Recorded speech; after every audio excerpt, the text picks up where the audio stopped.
eta gehiago gara, zuekin, kanpotik eta gu barrutik lortuko dugu. Gora Jaizkibel! Gora! Hau petiko bat, hau pa kolpez-kolpe. Hemetxe gaude, Hondarrin, Oian eta ekipo guztiarekin, eskerrik asko, etortzaratik bentade prestitxean egitera etorrizanagatik onera, eta bidean gaude, feminismoarekin lortuko dugu oitxe betan, dakaguna, txinez zerbait, edo asko, aldatzen.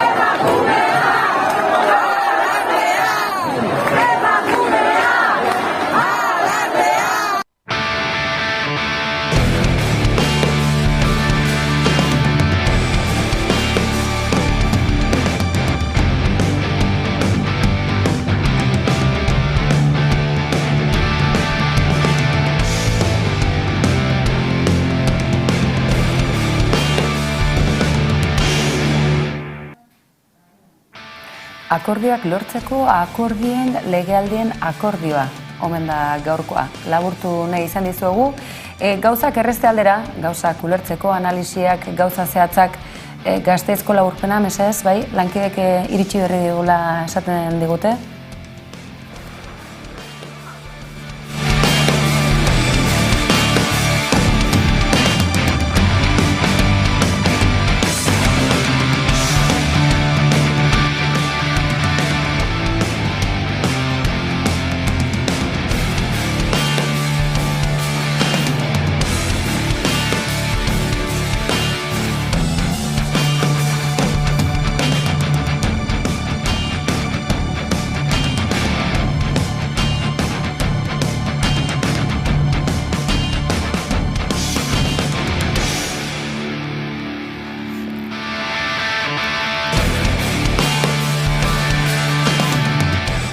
Ikusten duzuen bezalaxe ados jarri dira eta akordio aho batez onetsitako akordioaren bidez gaur legebiltzarrera heldu dira legebiltzarreko talde guztietako ordezkariak. Hori ziurre izan da, oso argi geratu etzeguna da zehazki zer izango den gaurko saio honetatik aterako dena, edabide asko ari gara honi buruz hizketan, baina entzun dugu akaso hiritarrontzako xoxa batzuk laguntza zerbait bat horrela.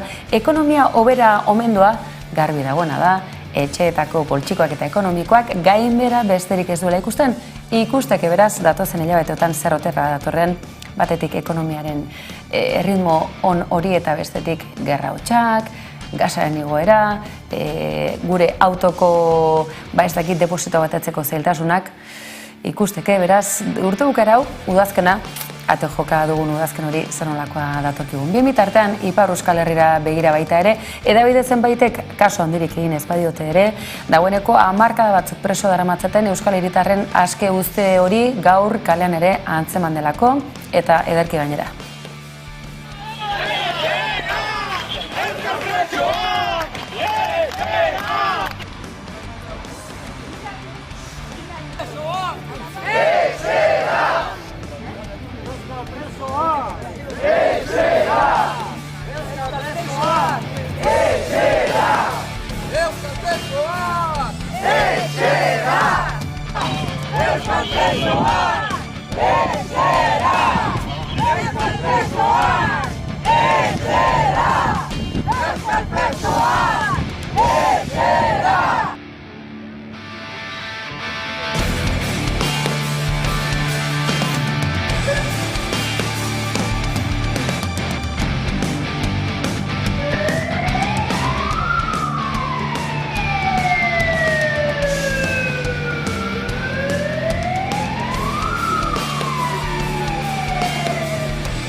Ikusten da eta zenbait auzik ez dutela amaierarik, aizue Donostiako zinemaldia aipatu izan dizuegu Euskal Herriak nazioartera duen lehi hori garrantzitsuenetakoa badela eta baita alderantzizko norabidean ere.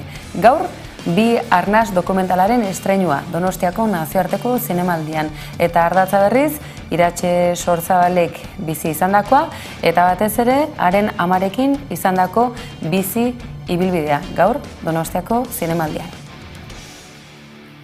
Ilunda, orden ezitasuna sentitzen dut gorputzean, larrua zerrean barna.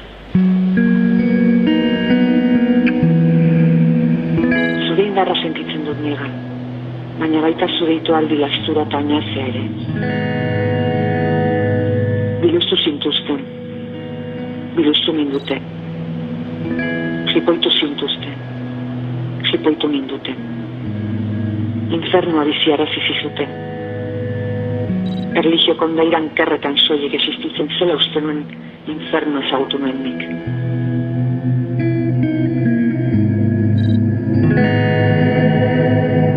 Cuando a mi hija la detuvieron, yo estaba convencida que la iban a torturar, porque ya estaba anunciado. Hori beraz Donostiako zinemaldian estreinatuko dena, izan dira, bestelakoak baita ere, Karpeta urdinak dokumentala, ez da ez ere atzean geratzen, Hamaika telebista gabestua gainera. Aizue, badakizu Donostiako zinemaldiak baduela bestelako ahalmen berezi bat. Espainola bigarren maila batean utzi eta ingelesan nagusi bilakatzen diren egun garrantzitsu hauek Donostialde honetan, aizue, Donostia sariare bai. Eta aurtengoan ere, dagoeneko ibilbide pixuzkoa duen zinemagile ezagun, aski ezagun. Ikustekoa gainera atzoko zorion mezuak ere zen nolakoa jaso zituen. Ikusi, aurtengo Donostia saria merezia eta aizue, ospez betea.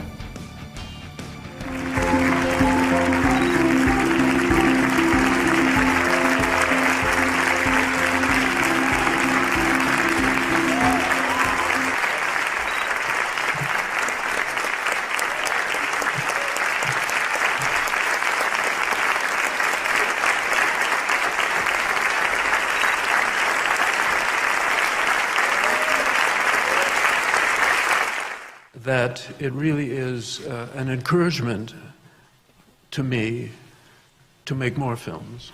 So I take this.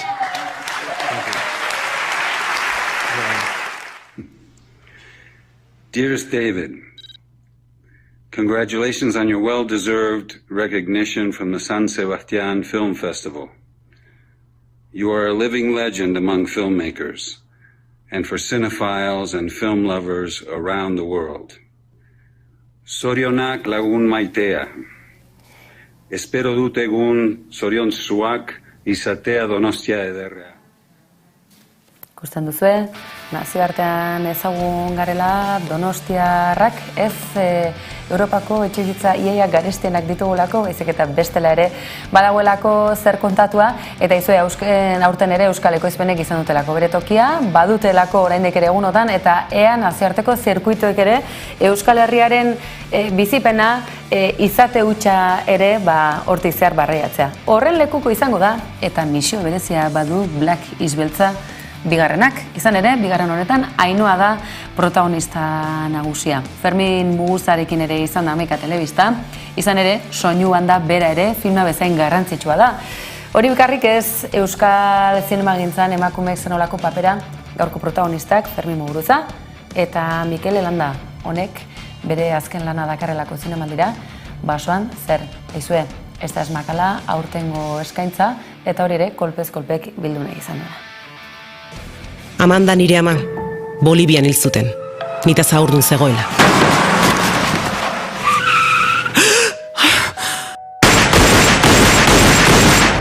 Manes nire aita, desagertarazi egin zuten Nikaraguan. Ai, Nicaragua, Nicaragüita, la flor más linda de mi querer. 1988 urtea da. Ainhoa dut izena, eta 21 urte betetzear nago. Garaia aldu da, egia jakiteko. Baita mendeku hartzeko ere.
pelikula honetan are gehiago. Protagonista horrek hitz egiten duelako, musikaren bidez eta hitzen bidez, zenbaitetan azpititulua jarri ditugulako abesten duena bakoitzak ere bai uler dezaten ikusten dutenek, eta gainera sekuentzia bat, zer herri bat duten beste herrira joaten garenean, josi egiten duelako gure trama aukeratu ditugun musika kantuek. Beraz, aurrekoan esaten baganun, garantzia handia zeukala, oraingoan berdintxu edo are gehiago.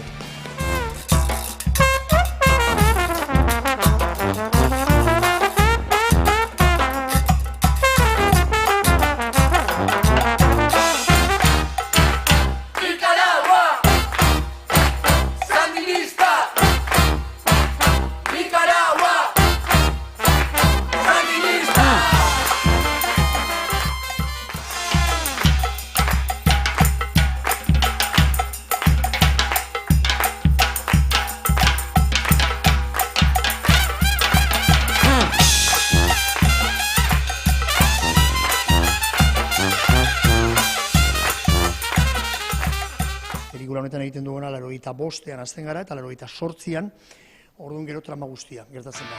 Gina, 88ean, leheno aurreko pelikula, baldin bazoen manez, baten bazen Monterreiko festivalera, eta ikusten bazuen Otis Redding eta ero ondoan, baldin bazoen Jimi Hendrix edo Janis Joplin, pelikula honetan, gure protagonista Ainoa joango da azken guda dantza ikustera.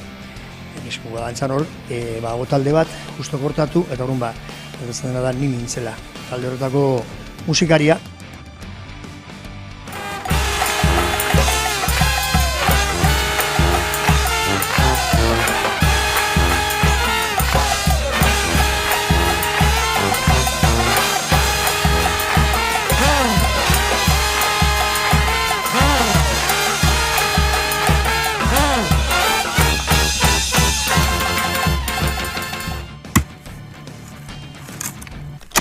Iraiak 16 Donostiako 70. zinemaldia hasi dela badakigu. Zinemaldian kategoria asko daude, baina guk oraingo hontan NES kategoriari eutsiko diogu. Zergatik?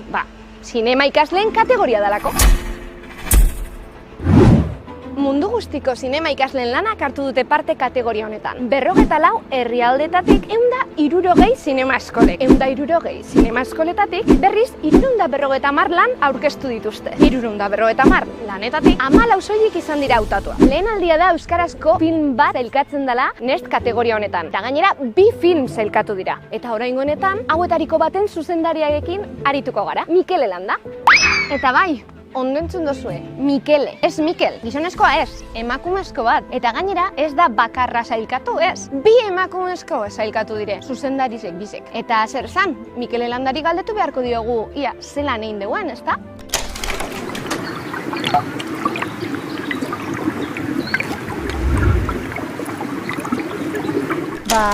Niretzako zinemaldian estrenatzea kriston ametsa da.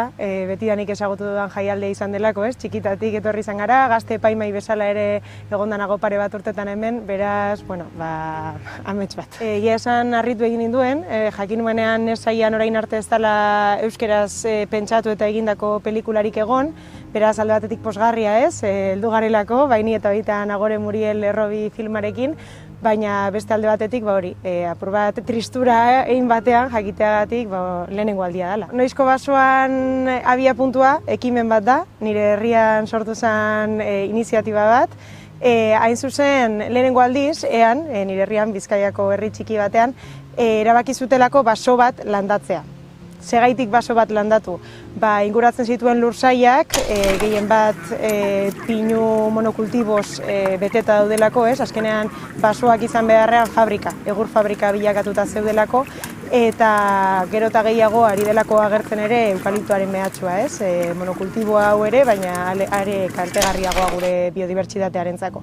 Orduan herritarrak lehenengo aldiz batu dira eta antolatu dira pentsatzeko, diseinatzeko inguratzen duten lursai horrek zeitzura izan dezakeen, nolakoa nahiko luketen izatea. Eta hori planteatu duten momentuan, bi irudi edo etorri zaizkie burura. Lehenengoa iraganera begira izan dakoa, ari dira imaginatzen zelakoa zen lursai hau, uia deitzen dena, uia zelakoa zen iraganean. zelakoa izango litzateke monokultiboa iritzi baino lehen, ez? Ustiapen hori iritzi aurretik.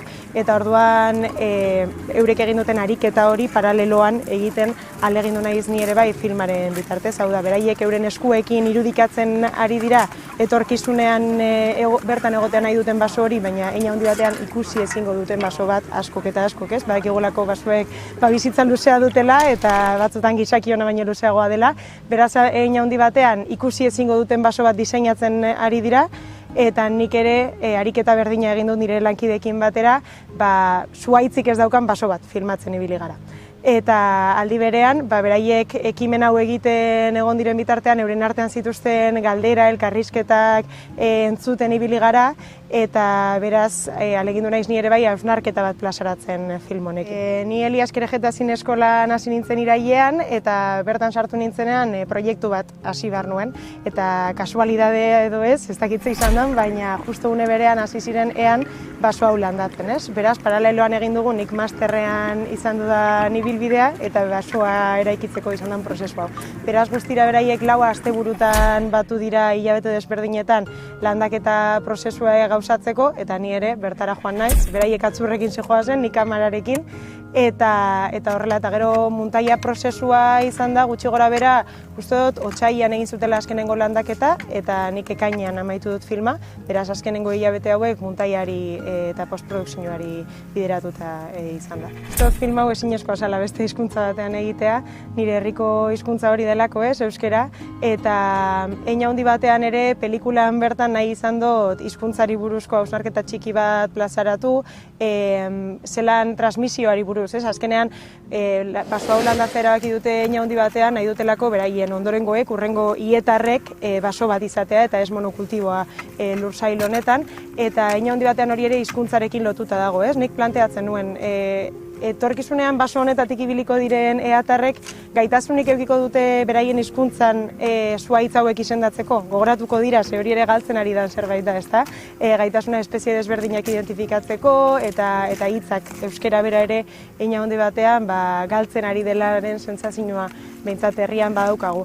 Eta hortaz, azken finean, pelikularen beraren argumentuaren edo ideia garrantzitsuenetariko bat euskera bera ere bada. Zinemaldian, irailaren 21 goizeko 10 Tabakaleran, izango da estreinaldia, eta ostean, espero dugu beste jaialdi batzuetan ere ikusi ahal izatea, oraingoz apurka leku desberdinetan pantaila handian ikusteko aukera egongo da, baina aurrerago nire ametsa edo nahi dudana eta egingo duguna ean bertan ekimenean parte hartu duten pertsona guztiekin proiekzio berezi bat egitea eta osteko hizketaldi bat egitea, hori da egin nahiko nuke. Egia esan naiz pentsatzen jarri irabaz dezakedanik, ze ja esan lehia oso handia izango da, mundu osoko filmak egongo direlako, eta egia esan niretzako nahikoa izan da hau, bertan hemen Tabakaleran pelikula ikusi ahal izatea sari nahikoa da niretzat. Beti esaten da berdina, baina benetan zinez horrela da. Baina, mesten jarrita ez, beste proiektu bat daukat esku artean, ari naiz lanean oraindik ezin dut askorik esan, lehenengo pausoak ematen nabilelako, baina dudarik gabe, zalantzarik gabe diru horrek asko lagunduko lidake hurrengo proiektu honetarako denbora erosi ahal izateko, sortzeko.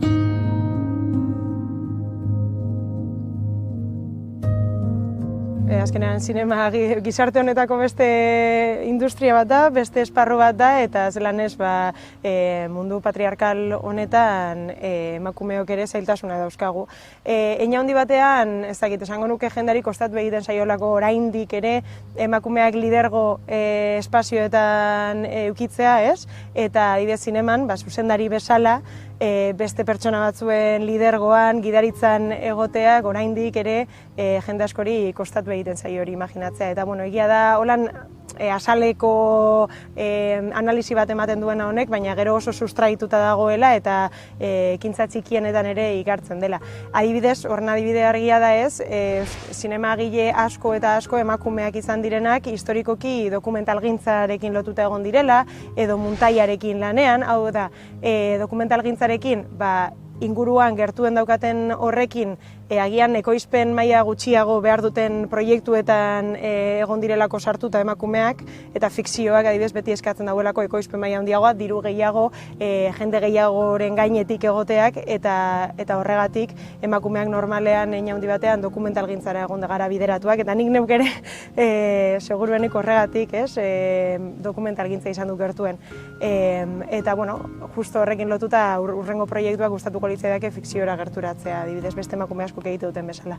Eta muntaiarekin adibidez lotura handia izan dute emakumeak ere bai, azkenean izan dalako lanpostu bat atzeko partean edo eskutuan geratu dana. Gaur egungo zinemagile gizon esanguratsu askoren atzean emakume muntalari bat egon da. Nik uste dut hainbeste, ez dakit dan lana orkesterako unean edo gehiago lana bera egiterako unean, ez? Behin eginda dagoela, agian gaur egun behintzat egia da ahalegin desberdina egiten, ahalegin handia egiten ari dela esparru desberdinetatik, bai jaialdietatik, bai distribuzio lekuetatik, eta egia da gaur egun badagoela jakin-min handia, ez? Hainbeste eta hainbeste urtetan isilarazita egon diren emakumeen ahots horiei bultzada emateko. Beraz, ez dut uste hainbeste pelikula behin eginda dagoenean gertatzen dela arazoa, baizik eta pelikula egitera iristea dela saiagoa hein handi batean emakumeontzat. Azkenean askotan hartzaile bezala, ez? Galdera ulertzen dut horti doala, hartzaile bezala, bistan dagoen hori daukagu erreferente bezala, bistan daukagun hori ikusteko eta kontsumitzeko aukera daukagu, eta orain arte, historikoki gizonen lanak izan dira, bistan eta eskura eduki ditugunak, ez? Begiratzen badugu zinemaren historian ematen dau oso gutxi izan direla emakume zinemagileak, eta argi dago ezetz. Hor dago adibidez Agnes Barda dela nire erreferente handienetarako bat, eta Jenny Riefenstahl naiz eta oso polemikoa izan bere lana, bere izan zen ere emakume zuzendari oso potente bat, naiz eta ideologikoki ez bat etorri berak egiten zuen lanarekin, baina horiek dira izen bakarretarikoak onaino iritzi direnak eta egon dira. Zegaitik, esan bezala, ez? Gizarte honetan, gizarte honen isla delako zinemaren mundua ere bai, eta tamalez gizonak direlako hauts hori eramateko aukera izan dutenak. Egia esan, nik uste dut asko oso sutilak diren gauzetan igartzen dela. Askotan ere, adibidez, zinema munduan jorratzen diren gaietan, zinema berak egiteko moduetan edo pelikulek eure kontatzen duten moduetan, adibidez emakumeak zer rol representatzen dituen pelikuletan, horri garri egiten da, ez? Adibidez, klasean eduki ditugun eztabaidetan pelikula desberdinak analizatzen ditugulako edo anadalakoa, eta hor batzutan saia egiten zaigu eta behin da berriro oraindik borrokatzen jarraitu behar dugu emakumeak esateko edo adierazteko zegaiti pelikula horietan emakumearen representazioa ez den fidela edo ez duen gure lekua behar bezala adierazten, ez? Eta nik uste olako gauza sutiletan adibidez igartzen dela asko, eta ez hainbeste agian aukera desberdintasuna, baina egia da, aipagarria da, egon naizen klase desberdinetan emakumeak gutxiengoak izan garela zuzendaritza alorretan beste behin, eta beste esparru batzuetan ekoizpenean emakumeak izan direla gehiago, ez? Eta hori uste dut adierazgarria dela.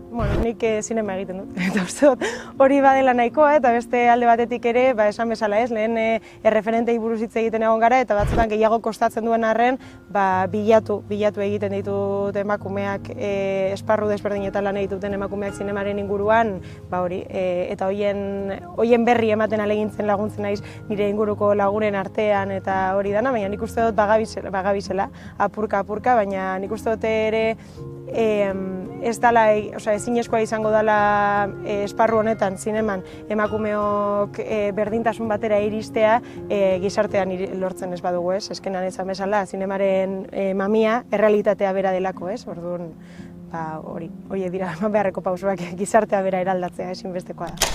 Mila esker, kolpez-kolpe existitzearren, behar ditugulako espazioak emakumeok gure ahotsa entzutera emateko, eta baita ere eseroso sentiarazteko gainontzekoei, ez? Behar dugu emakumeok feminismotik hitz egiteko esparro horiek, eta badakigu hori, pikatu egiten dutela, eseroso sentiarazten direla asko gulasai hitz egiten entzuten gaituzten espazioetan, eta hori seinale hone dela uste dut. Beraz, jarraitu horrela, kolpez-kolpe.